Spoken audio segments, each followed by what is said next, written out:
te voy a contar algo que ni yo mismo me creo que haya pasado.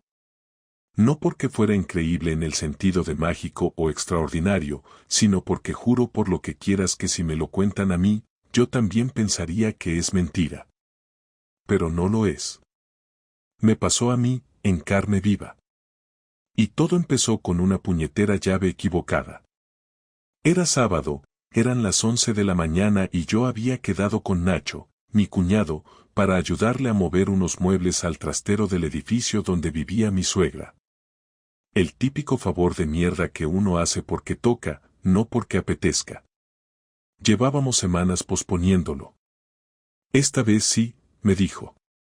Así que allí estaba yo, sudando ya antes de subir al piso, con un café cutre de gasolinera en la mano y las llaves del portal en la otra.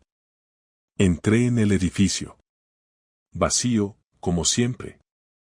Subí por las escaleras porque el ascensor llevaba una semana fuera de servicio, según decía el cartel que alguien había pegado con celo chorreando. Segundo piso. Tercer piso. Cuarto. La puerta del trastero estaba entreabierta. No le di importancia. Pensé que Nacho ya estaría allí. Empujé la puerta con el hombro, cargado con 2 bolsas llenas de herramientas y un flexo roto. Entré. Y fue entonces cuando escuché los gemidos. No eran gritos. No eran voces. Eran gemidos. De esos que uno no quiere oír si vienen de la habitación equivocada. Me quedé congelado. Durante 2 segundos, no entendía nada. Pensé que me había metido en otro trastero. Que estaba alucinando. Que quizás Nacho había dejado la tele puesta. Cualquier explicación absurda me valía con tal de no aceptar lo que ya era obvio. Pero no. No era una tele. Ni un error. Era mi mujer.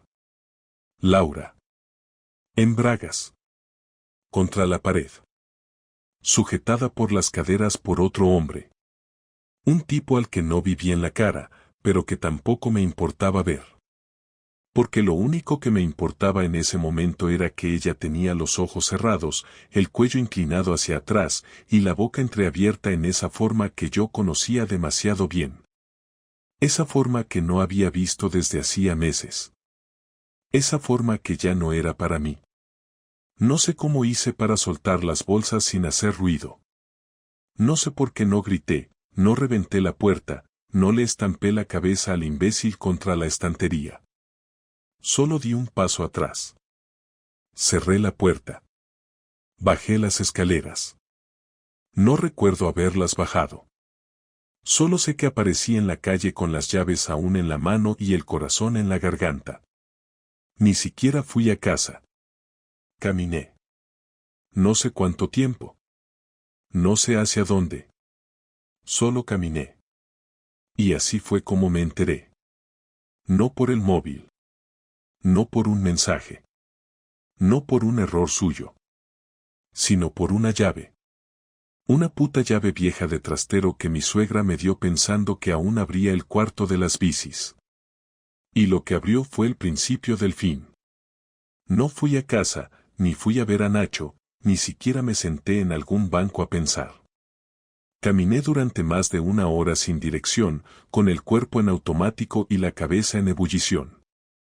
El recuerdo era claro, nítido, se repetía como una secuencia sin pausa, la pared, las piernas de ella levantadas, su ropa por el suelo, sus manos en el cuello de ese tipo, los sonidos, los movimientos, el rostro de placer. Y lo peor no era verla en esa situación, lo peor era darme cuenta de que llevaba semanas sin hacer eso conmigo. Esa cara de entrega no era nueva, la conocía, pero hacía meses que no la veía. El cuerpo se me iba enfriando por dentro, como si todo lo que me daba calor hubiera sido arrancado en segundos. No lloré, no grité, no rompí nada. Solo caminé. Pero por dentro, una parte de mí ya estaba rota. Cuando por fin volví al piso eran casi las 2. Entré como si nada. Laura estaba allí, en el sofá, con el portátil abierto y las piernas cruzadas. Me miró con una sonrisa, como si no hubiera estado en otro sitio con otro hombre hacía apenas 3 horas.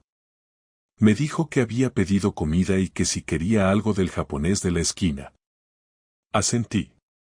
Fui al baño. Cerré la puerta. Me miré en el espejo. Tenía cara de loco. Me lavé la cara, respiré hondo.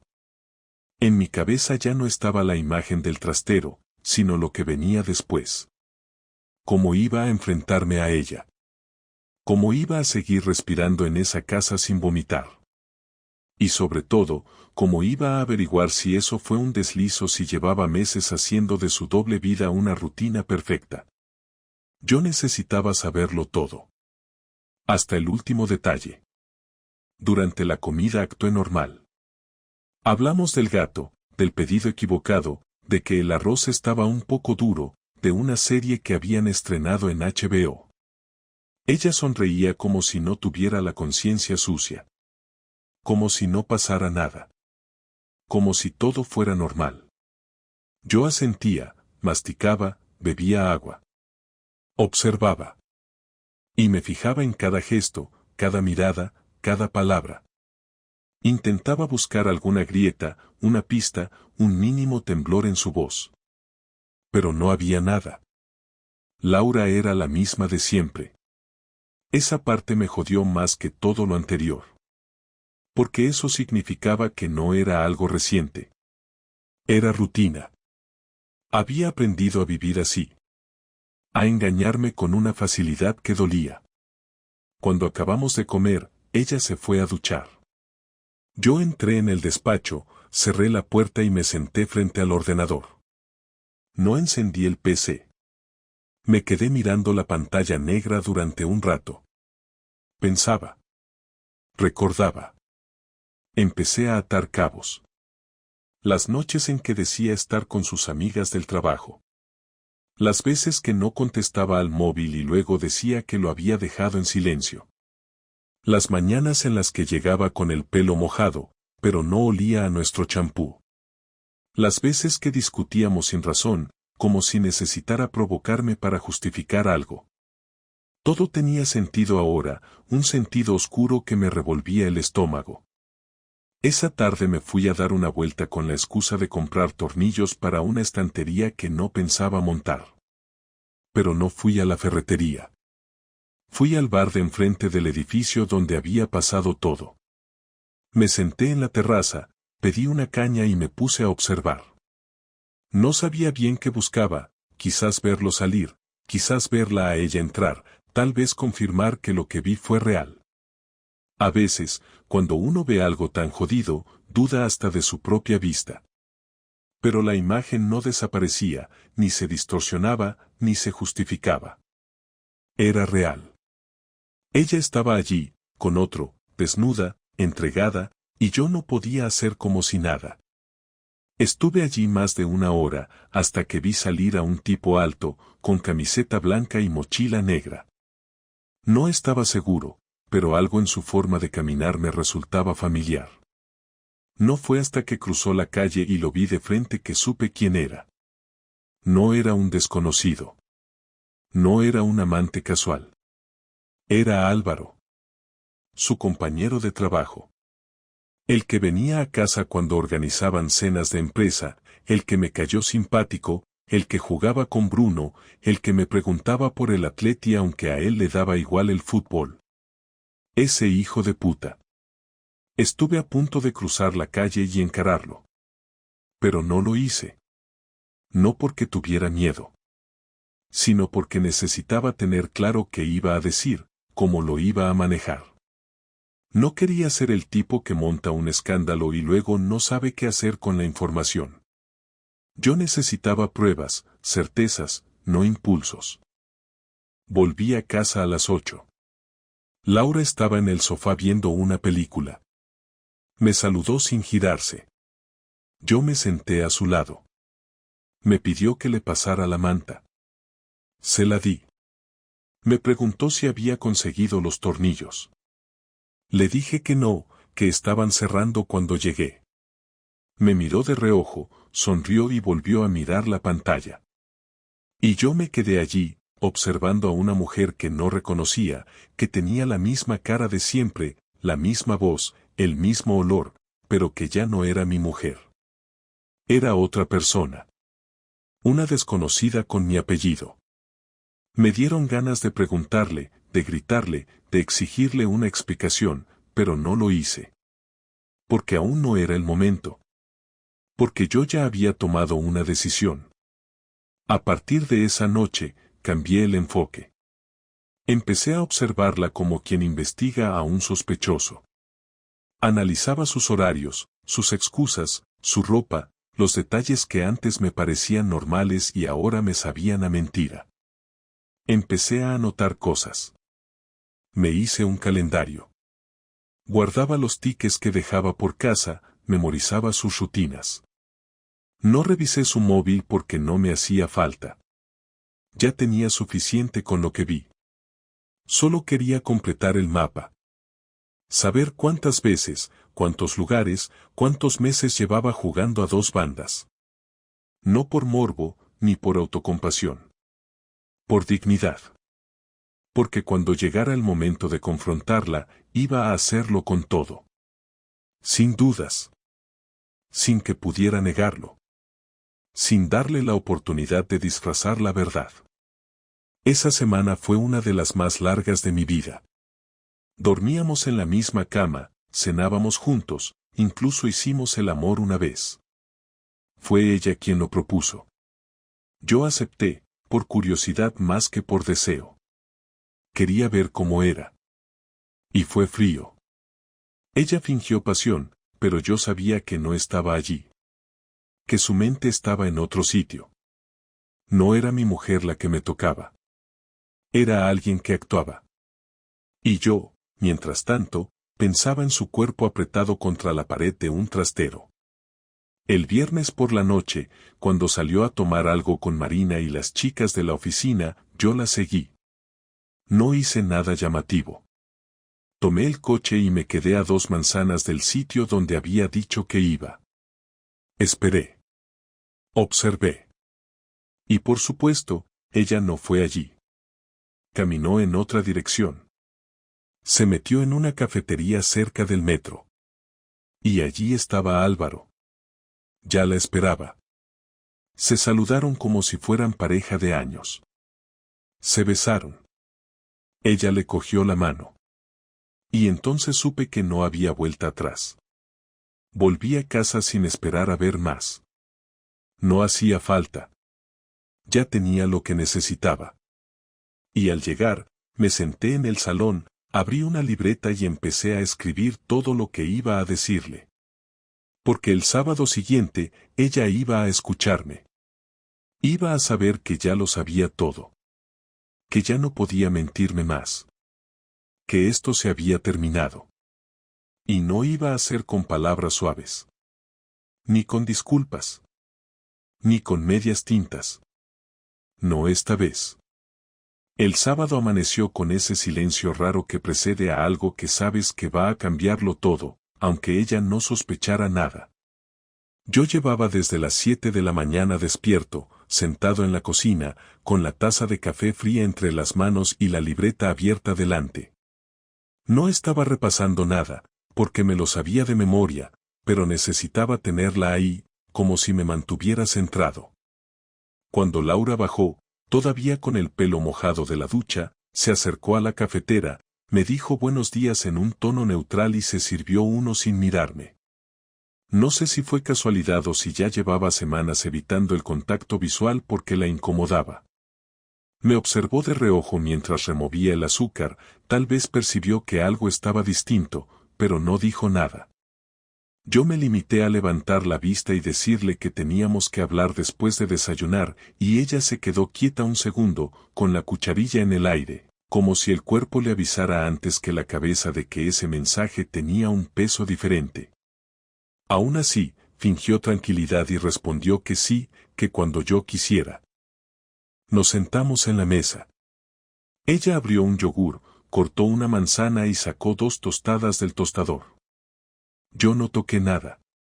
Me pidió que comiera algo porque no había hecho ni un gesto desde que me oyó bajar, y no sabía si estaba enfadado, enfermo o simplemente cansado. Le dije que estaba bien. Era mentira, pero también sabía que ya no había nada que disimular. Cuando terminó de desayunar, me miró y dijo que podía hablar ahora, que tenía que salir más tarde a hacer unas compras y prefería saber qué me pasaba. Le pedí que dejara el móvil en la mesa boca abajo, por primera vez en nuestra historia, y no lo discutió. Ese detalle me confirmó que algo en su interior sabía que la conversación no iba a ser cualquiera. Respiré hondo. No porque necesitara valor, sino porque quería mantener la calma el tiempo suficiente para no empezar a los gritos desde el primer minuto. Lo primero que hice fue decirle que sabía que me estaba engañando, y la reacción que tuvo fue tan lenta y forzada que me dejó claro que su cerebro buscaba palabras como quien busca una salida en un laberinto que se incendia. No me interrumpió, cosa rara en ella, pero levantó una ceja como si todavía pensara que podía convencerme de que estaba equivocado. Me pidió que le explicara qué me hacía pensar eso y que si estaba enfadado por cualquier otra cosa prefería que no mezclara temas, porque últimamente discutíamos por tonterías. Le dije que no había ninguna discusión que justificara lo que vi, que no estaba confundido y que si quería seguir con su teatro tenía que ser consciente de que ya no tenía sentido. Ella tragó saliva, apoyó las manos en sus rodillas y me pidió que fuera claro, con un tono tenso que ella no controlaba aunque intentara sonar firme. Así que lo fui.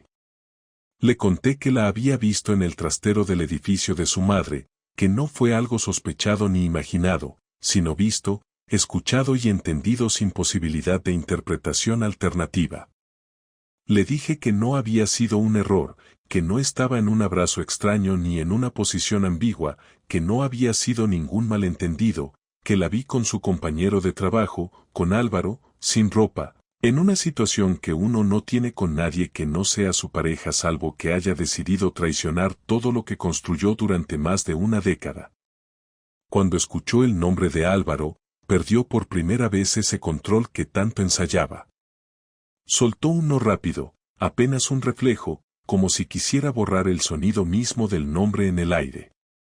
Después añadió que no sabía de qué estaba hablando y que yo debía estar confundiendo a la persona, que el trastero estaba oscuro y que yo probablemente vi una situación distinta de la que creía ver.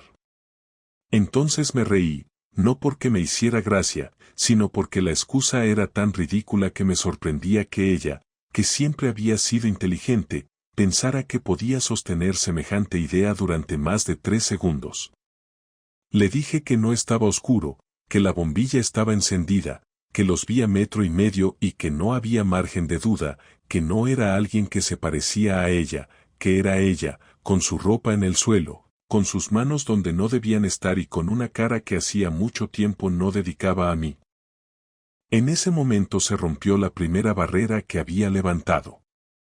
Me dijo que no sabía cómo reaccionar, que estaba en shock, que todo era muy repentino, que no estaba preparada para una conversación así. Le respondí que no tenía que estar preparada, que la preparación la tenía que haber hecho antes de meterse en un trastero con un hombre que no era su marido. Ella se levantó y empezó a caminar por la cocina, sin rumbo, pasando la mano por la encimera, por el respaldo de la silla, por la puerta de la nevera, como si necesitara tocar cosas para no caerse. Me dijo que llevaba un tiempo mal, que tenía dudas sobre nosotros, que estaba confundida, que se sentía sola, que pensaba que yo ya no estaba presente en la relación, que las discusiones y el cansancio habían creado un muro entre nosotros, que necesitaba sentirse viva y que había cometido un error que no sabía cómo corregir. Le dije que no era un error, porque un error es algo que pasa en un momento de torpeza y se corrige en cuanto uno vuelve en sí, mientras que lo suyo era un comportamiento repetido, sostenido y organizado. Ella intentó interrumpirme, pero seguí. Le conté que la había seguido el viernes, que la vi encontrarse con él como quien se encuentra con su pareja real, que la vi tomarle la mano, que la vi reír con él de una manera que hacía meses no tenía conmigo, que la vi besarle en la puerta de la cafetería.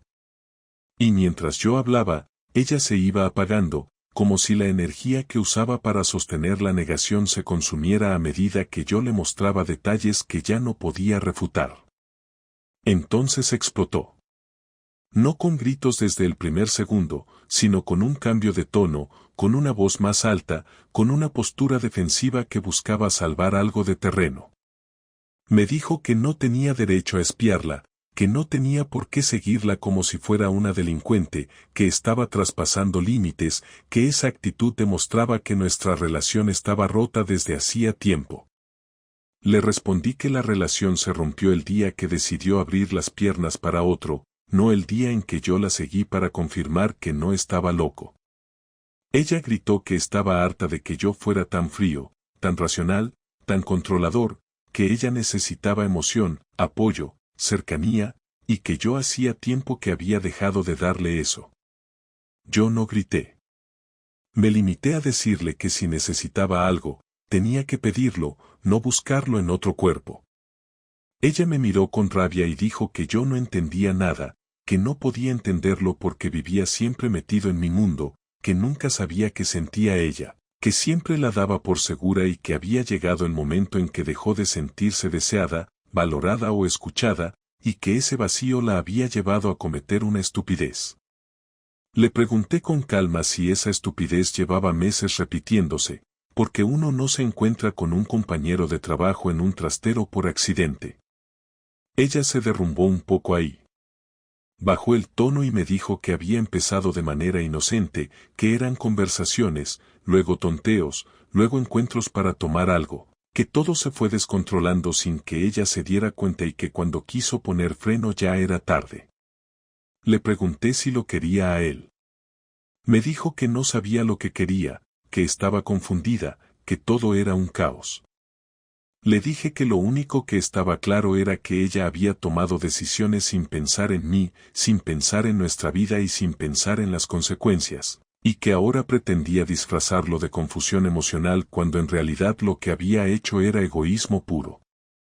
En ese punto la conversación pasó de tensa a violenta. No violenta físicamente, pero sí verbal y emocionalmente.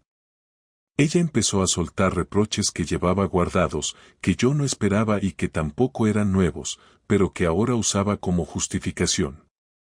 Que trabajaba demasiado, que no mostraba interés por sus proyectos, que cuando discutíamos yo me encerraba en mi cabezonería, que nuestra vida sexual era monótona, que ella había intentado hablarlo y yo siempre lo dejaba para luego. Le dije que nada de eso justificaba lo que hizo, que si estaba mal tenía mil maneras de arreglarlo sin destruir nuestro matrimonio.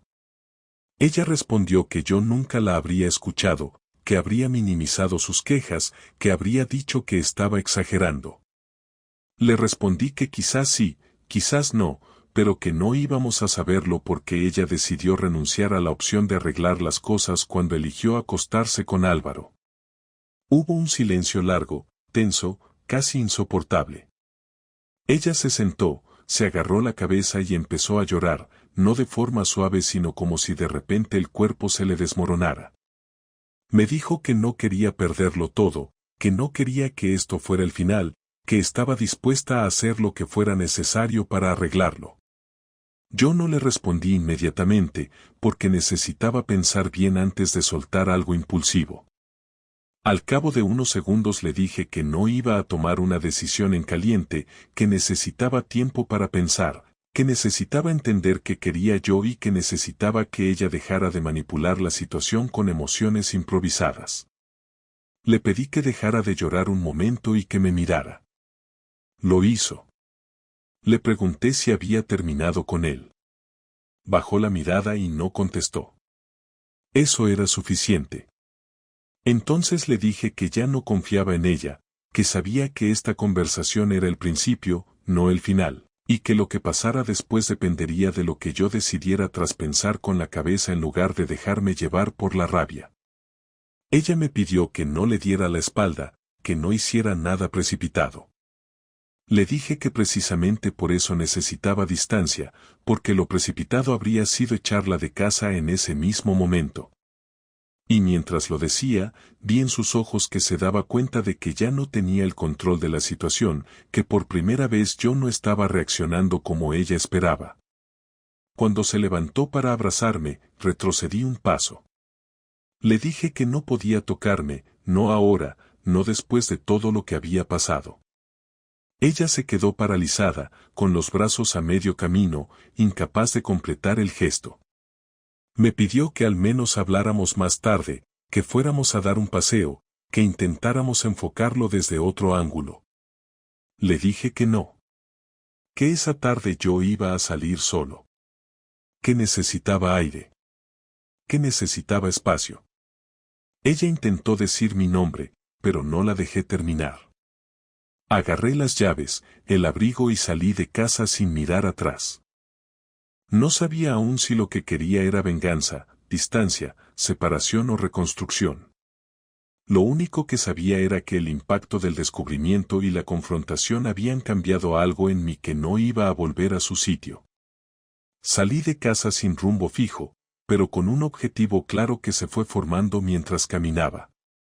No sabía aún cómo iba a hacerlo, pero sí sabía que no quería quedarme de brazos cruzados esperando a ver qué hacía Laura, porque ella había tenido meses para jugar conmigo sin que yo me enterara y ahora me tocaba a mí recuperar parte del control.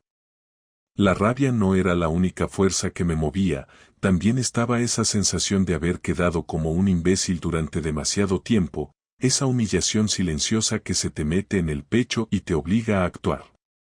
No quería violencia física ni un numerito en su trabajo, pero sí quería una venganza que la obligara a enfrentarse a las consecuencias reales de sus decisiones, aunque fuera de una manera fría y planificada. Caminé hasta un parque cercano, me senté en un banco donde no había nadie y encendí el móvil.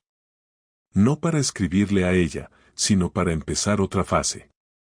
Lo primero fue llamar a Nacho, no porque quisiera contarle nada, sino porque necesitaba su llave del trastero de su madre para algo que ya estaba imaginando. Él no sospechó nada, me dijo que si la necesitaba podía pasar a recogerla por la tarde. Luego llamé a Mateo, un amigo de toda la vida que trabajaba en un estudio pequeño de fotografía y que estaba acostumbrado a guardar secretos. Cuando escuchó mi voz adivinó que algo estaba mal. Le dije que necesitaba que viniera conmigo a un sitio y que trajera su cámara, la buena, la que usaba para trabajos pagados. Me preguntó para qué, y le dije que era un asunto personal que prefería explicar en persona. Accedió sin más preguntas, porque siempre fue de los que no juzgan antes de tiempo. Cuando llegué a casa de Nacho, él estaba preparando comida. Me invitó a quedarme, pero le dije que tenía prisa y que ya hablaríamos. Me dio la llave sin preguntar, aunque su mirada decía que intuía algo. No dije nada. En cuanto salí del portal me encontré con Mateo, que había llegado antes de tiempo y esperaba apoyado en su moto. Me preguntó qué pasaba y le conté lo mínimo, que había descubierto una infidelidad y que necesitaba pruebas claras, no para chantajear a nadie, sino para cerrar un capítulo sin posibilidad de manipulación emocional por parte de Laura. Él me miró serio y me dijo que entendía perfectamente, que no pensaba juzgar nada y que si necesitaba fotos discretas, lo haría sin meter ruido. Fuimos al edificio de la madre de Laura. No entramos, porque sabía que no estarían allí a esa hora, pero quería que Mateo escuchara lo que vi, que entendiera el ángulo, la posición, la zona concreta. Le señalé la puerta del trastero, la pared donde la vi con Álvaro, y él tomó notas mentales como si estuviera preparando un reportaje. Le expliqué que no sabía si repetirían el mismo sitio, pero que a juzgar por la facilidad con la que se movían, era evidente que tenían lugares fijos. Me dijo que necesitábamos seguirla, observar patrones y encontrar momentos similares a los del viernes. Yo ya sabía que esa tarde ella volvería a salir con la excusa de las compras, porque siempre lo hacía después de una discusión intensa. Era su forma de escapar, de respirar, de decirse a sí misma que estaba recuperando el control. Esa previsibilidad era ahora una de mis armas. Volvimos a mi casa. Laura estaba en el salón, sentada con las piernas recogidas y el móvil en la mano. Al verme entrar se levantó y me preguntó si podíamos hablar. Le dije que más tarde, que tenía cosas que hacer. Ella me preguntó qué cosas, con un tono temeroso, como si imaginara que yo iba a actuar de forma impulsiva. Le contesté que eran asuntos míos y que no tenía por qué dar explicaciones. Eso la dejó descolocada, porque por primera vez nuestra dinámica había cambiado. Me observó unos segundos y luego dijo que iba a salir un rato. Le dije que hiciera lo que quisiera. Antes de cerrar la puerta, escuché cómo suspiraba con un aire de culpa y ansiedad, una mezcla que no me movió ni un centímetro de lástima. Mateo estaba en el coche esperándome y salimos detrás de ella. No la seguimos pegados, porque no queríamos que sospechara nada. La vimos coger el metro en Legazpi, bajar en Tribunal y caminar hacia una cafetería donde ya había quedado la vez anterior. No tardó mucho en aparecer Álvaro. Mateo encendió la cámara, pero ocultándola entre una mochila adaptada para esas cosas. Yo observaba desde dentro del coche con el estómago revuelto. No sentía celos en ese momento, sentía una extraña mezcla de cansancio, dignidad herida y una calma que venía de saber que ya no había vuelta atrás. La venganza no era impulsiva, era una decisión técnica. Cuando ella abrazó a Álvaro como si no existiera nadie más en el mundo, Mateo tomó la primera foto. Luego la besó. Otra foto. Luego caminaron agarrados. Otra. Todo quedaba registrado de forma limpia, directa y sin exageraciones. Lo seguimos durante más de una hora. Entraron en una tienda, salieron con una bolsa pequeña que seguramente contenía alguna tontería significativa para ella, y luego se dirigieron hacia un hotel discreto que conocía solo la gente que prefería evitar complicaciones. Cuando llegaron a la puerta y él pidió una habitación, Mateo tomó otra foto.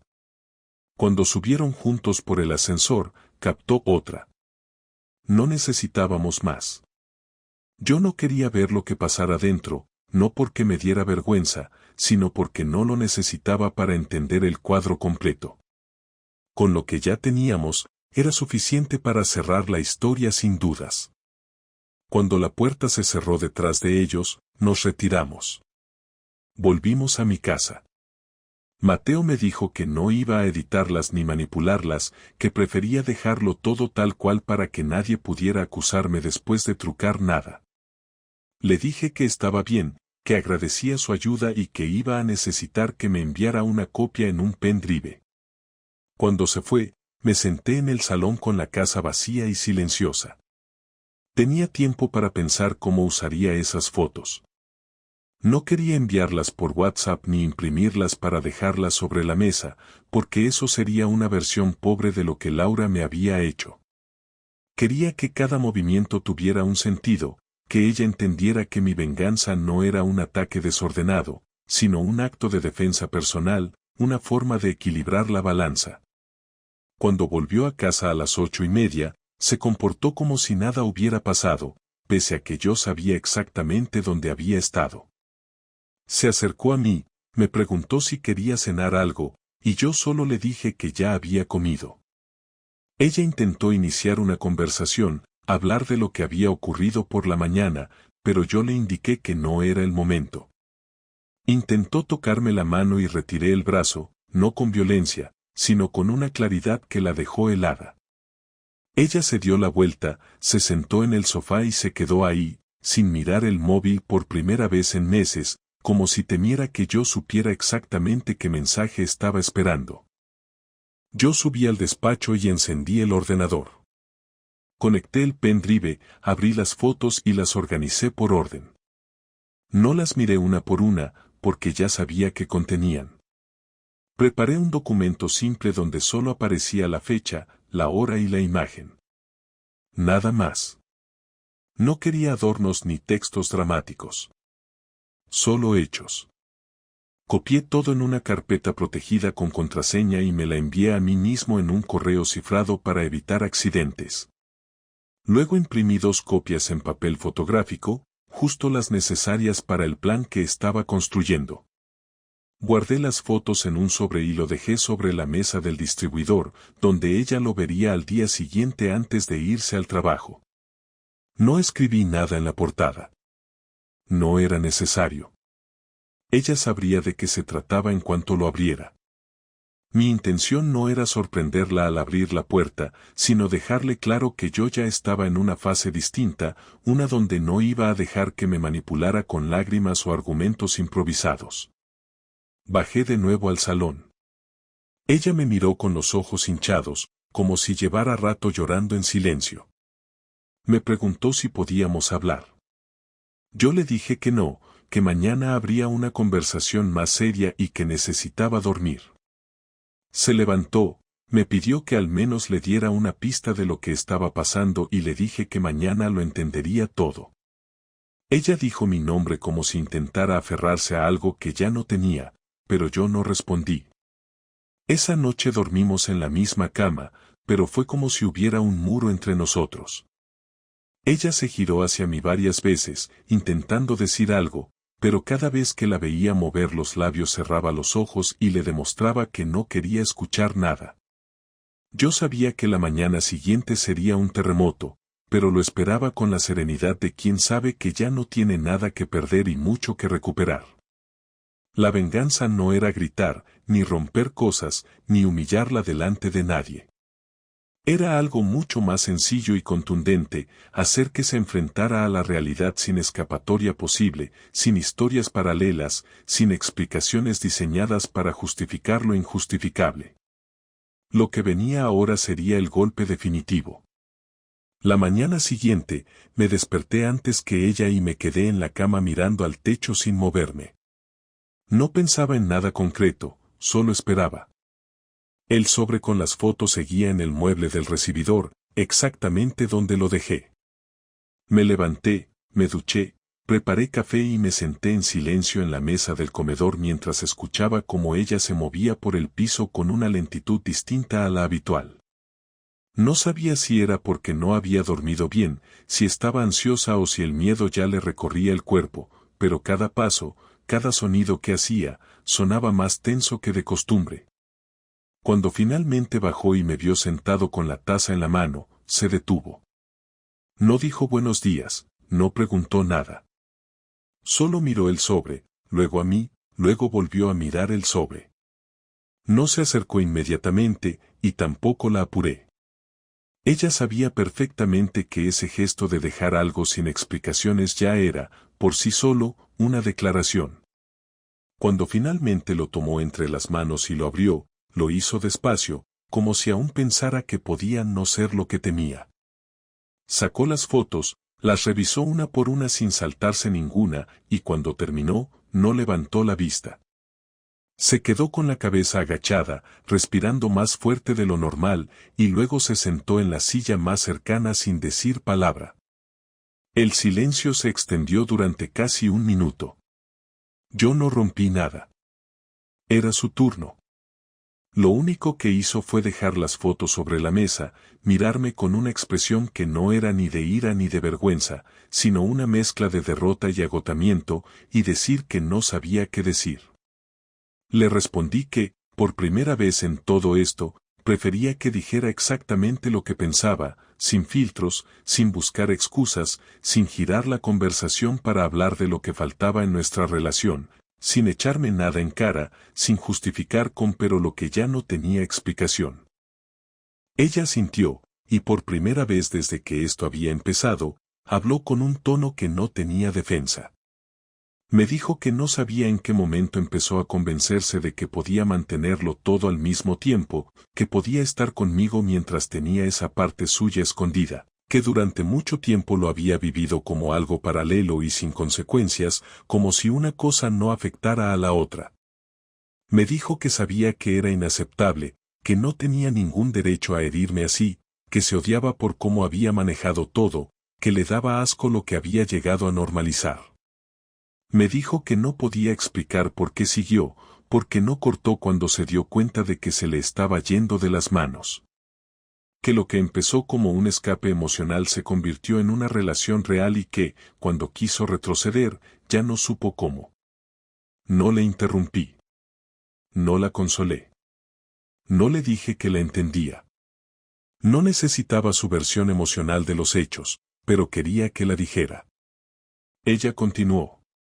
Me confesó que no fue la primera vez que se vieron fuera del trabajo, que llevaban meses repitiendo la misma rutina, que incluso habían pasado fines de semana fingiendo viajes de empresa que no existían. Me contó que en algún momento pensó que se enamoraría de él, pero que nunca terminó de hacerlo, que siempre había una parte de ella que lo sentía como algo falso, como una copia emocional de lo que habíamos tenido nosotros. Me dijo que a veces salía de esos encuentros sintiéndose sucia, rota por dentro, vacía, y que lo único que la hacía sentirse viva era volver a casa y ver que yo no me daba cuenta de nada, porque eso significaba que aún tenía un espacio seguro. Le dije que ese espacio seguro había desaparecido en cuanto tomó la decisión de traicionarme sin remordimiento. Ella no discutió. Hubo un silencio largo, tenso, en el que ninguno dijo nada. Después, me preguntó si yo había decidido lo que quería hacer. Le dije que sí. Que lo había decidido desde hacía días, incluso antes de que las fotos existieran. Le dije que la relación ya no existía, que no me quedaba ningún interés por arreglar nada, que la confianza no se reconstruye con lágrimas ni con promesas, y que no quería pasarme los próximos años mirando por encima del hombro esperando una nueva mentira. Ella no discutió eso tampoco. Me preguntó si iba a contarle a alguien más. Le respondí que no necesitaba arrastrarla por el barro delante de nadie, que no lo hacía por orgullo ni por vergüenza, sino porque esto era nuestro y con eso bastaba. Me dijo que agradecía eso, que no tenía fuerzas para enfrentar más cosas, que no sabía cómo iba a mirarse al espejo. Le dije que teníamos que hablar del piso, de cómo íbamos a repartir las cosas, de lo legal. Me pidió tiempo para buscar dónde irse, que no tenía intención de quedarse en el piso sabiendo que yo no quería verla más. Le dije que no había prisa, pero que lo justo era que lo resolviera cuanto antes.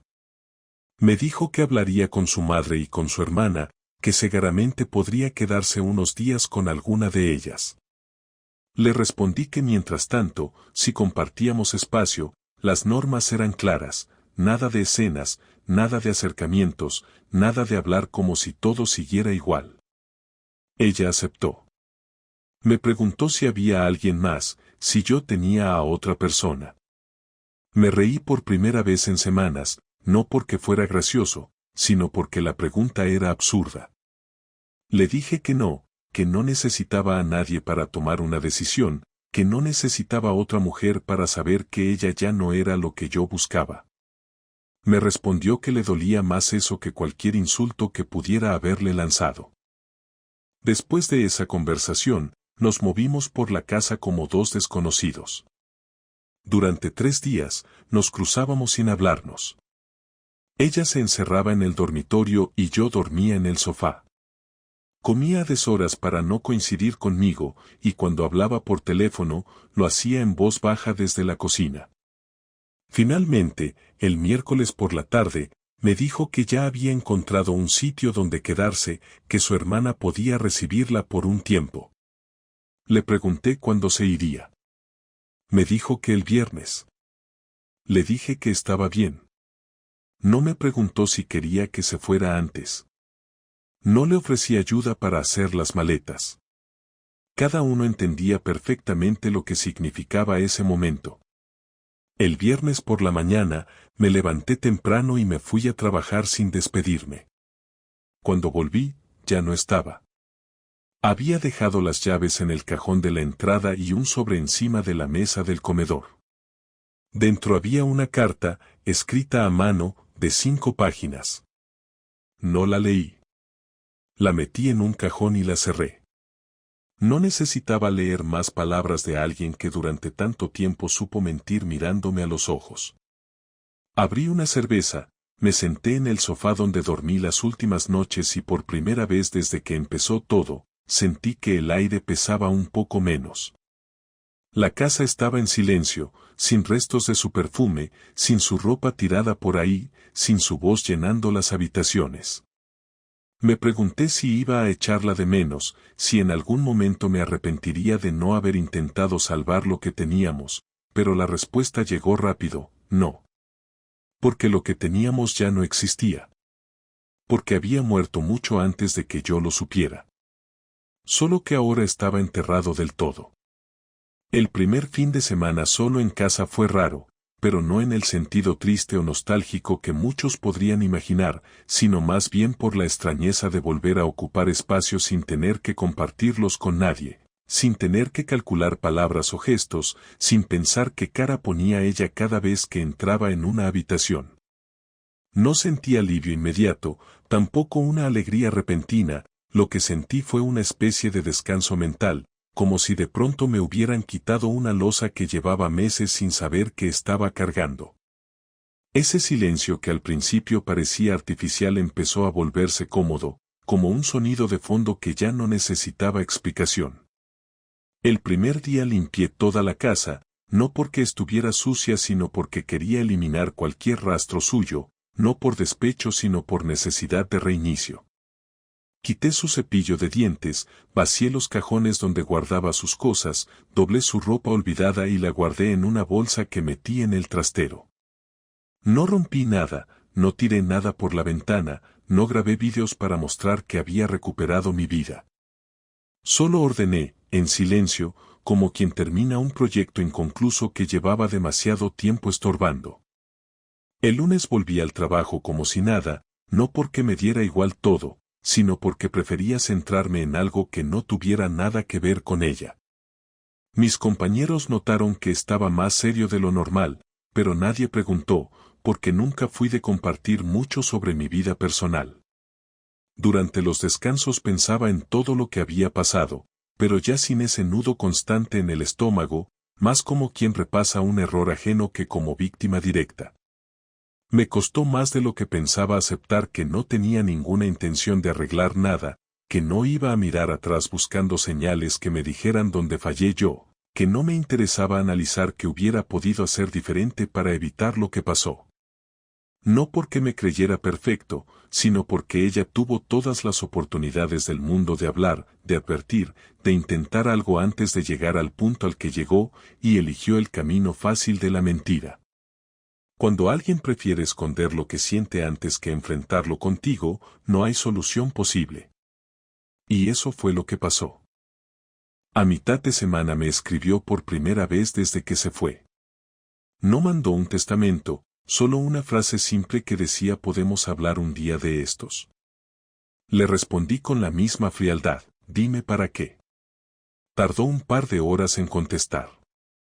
Me dijo que solo quería cerrar bien las cosas, que necesitaba hablar cara a cara una última vez, sin tensión, sin gritos, sin ataques. Le dije que si lo que necesitaba era eso, podía venir el viernes a las 6, que estaría en casa. Me dijo que gracias, que lo apreciaba. No hablamos más. Cuando llegó el viernes, apareció puntual. Vestía de forma sencilla, sin maquillaje, sin joyas, sin ese aire de seguridad que solía acompañarla. Se sentó en el mismo sofá donde habíamos tenido nuestra última conversación antes de que se fuera. Yo me senté en la silla del comedor, de frente, sin intención de acortar la distancia. Me preguntó cómo estaba. Le dije que bien. Me preguntó si había pensado en todo. Le dije que sí. Me preguntó si tenía alguna pregunta, y le respondí que no, que ya tenía todas las respuestas que necesitaba.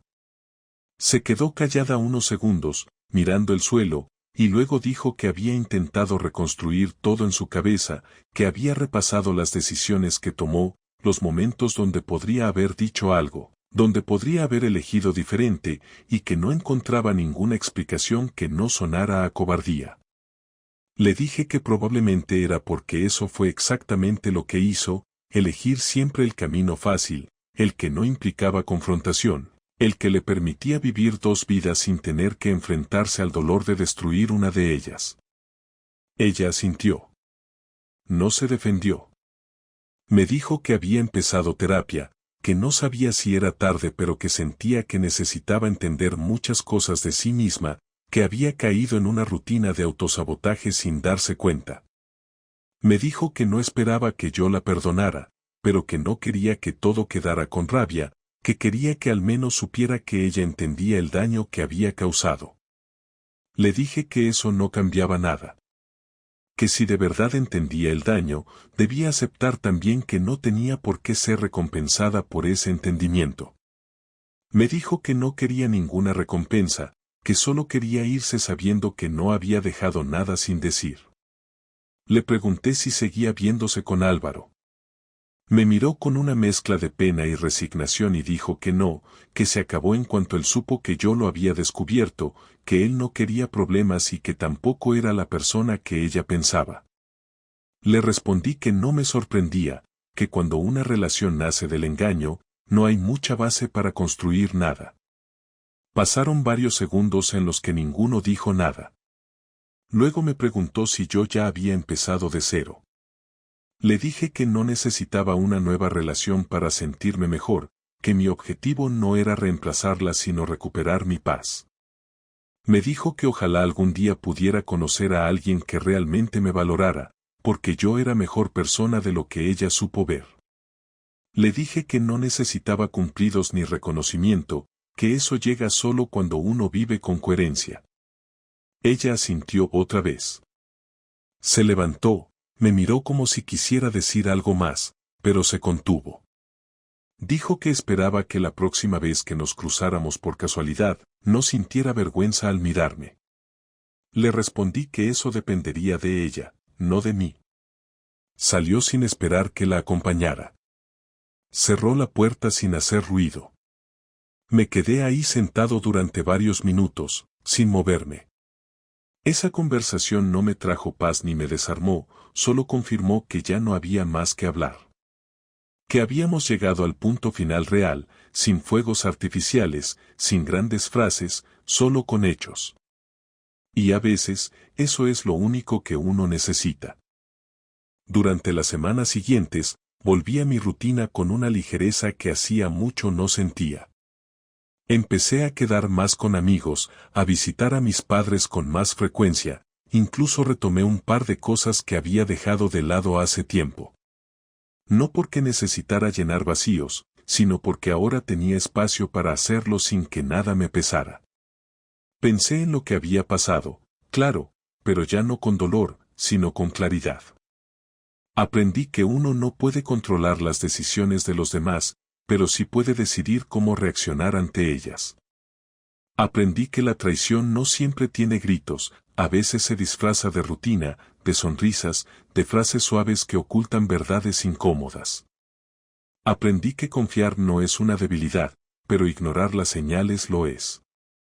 Aprendí que hay que mirar de frente, incluso cuando duele, porque la única manera de cerrar algo es atravesarlo sin esconderse. No tengo un final feliz que contar. No volví con ella. No encontré a otra mujer que me rescatara del dolor. No hice terapia intensiva ni escribí un libro. Solo volví a ser yo, con mis defectos, mis límites, mis decisiones. A veces eso es lo único que uno necesita.